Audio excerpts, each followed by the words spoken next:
The events at the Eye of the World, where Moiraine and Rand had hoped to defeat the Dark One once and for all, instead freed his most powerful lieutenant, who in turn unleashed more dark forces that had been imprisoned for the previous 3 millennia, are the backdrop for the second season of The Wheel of Time on Prime Video. The previous episode exposed that Rand, who attempted to remain hidden in order to have a stronger grasp of his abilities in order to prevent himself from going insane, was in fact far closer to the evil forces than he had thought. He fell in love with Selene, who proved to be someone quite different. Here's what happens to Rand and his friends in the 5th episode of the season. Spoilers ahead. Lady Suroth and Ishamael travel to Falme in order to present their commander with the Horn of Valor. The commander is enraged with Suroth for invading the village so far outside of their domain without cause. Though Suroth gets punished instead of Ishamael, he believes that he was responsible for this. As Ishamael is occupied with this, Lanfear tends to her injuries and pursues Rand and Moiraine. She discovers Moiraine is far more cunning and cruel than she had imagined, but eventually Lanfear will find a way to catch up to them wherever they flee. She is going to catch Rand dreaming. Along with his wolf brothers, Perrin embarks on a quest after escaping the Seanchan.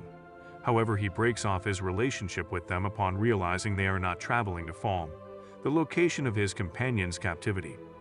He returns to the village where the White Cloaks are staying.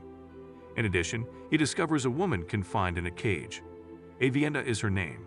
After Perrin sets her free, they both flee together. Egwene chooses to follow him when he says he's heading to Falme since she feels obligated to him after he helped her. Continuing from the previous episode's conclusion, Liandrin is imprisoning Egwene, Nynaeve, and Elaine. Nynaeve knows what Liandrin is about to do, but she lacks the strength to stop Liandrin from doing what she is about to.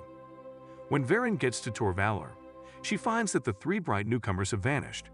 Even if Liandrin makes an effort to appear innocent, Perrin has her concerns. The characters, particularly Nynaeve and Egwene, who are still discovering their abilities and are already in the Dark One's crosshairs, have more to lose when it is revealed that Liandrin is one of the Forsaken. In the previous episode, Liandrin tells Nynaeve and Egwene about Perrin and his troop being assaulted and captured by Falme in an attempt to entice them out. She desired for them to leave Tor Valor so that she might attack and bring them back to her master. Lyn had been given a similar duty with Matbuyer. Liandrin was surprised to see Elaine accompanying them. Liandrin appears dissatisfied that she didn't see Ishamael when she brings the 3 novices to Lady Suroth. All of this was her way of saying thank you to the evil forces for saving her dying son. However, Liandrin is unable to speak with Ishamael about upholding his half of the agreement because Suroth is serving as the mediator. She also detests meeting Suroth since she treats the women who are channelers badly.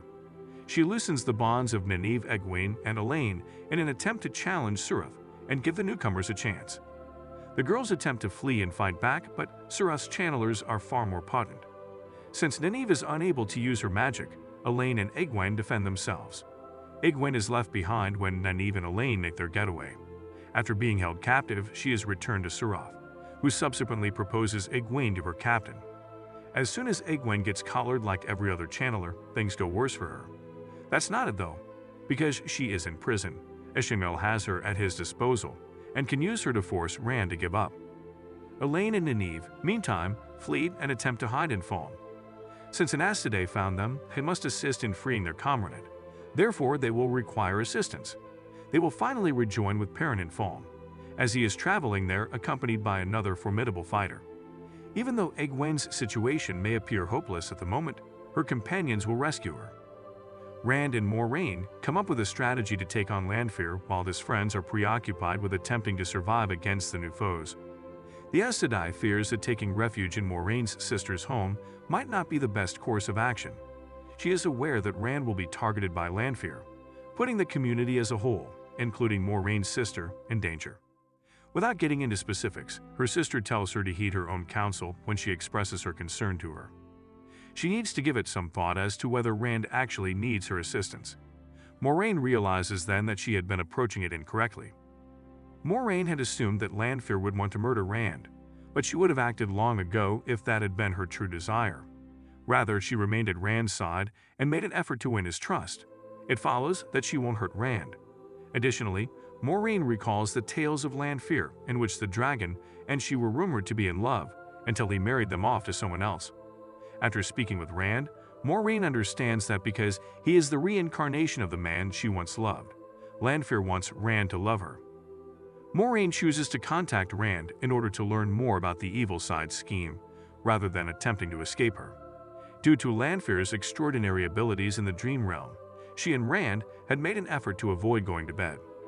Moiraine begs Rand to go to sleep so that she can get more information about the adversary and put Lanfear into his head with her new plan in mind.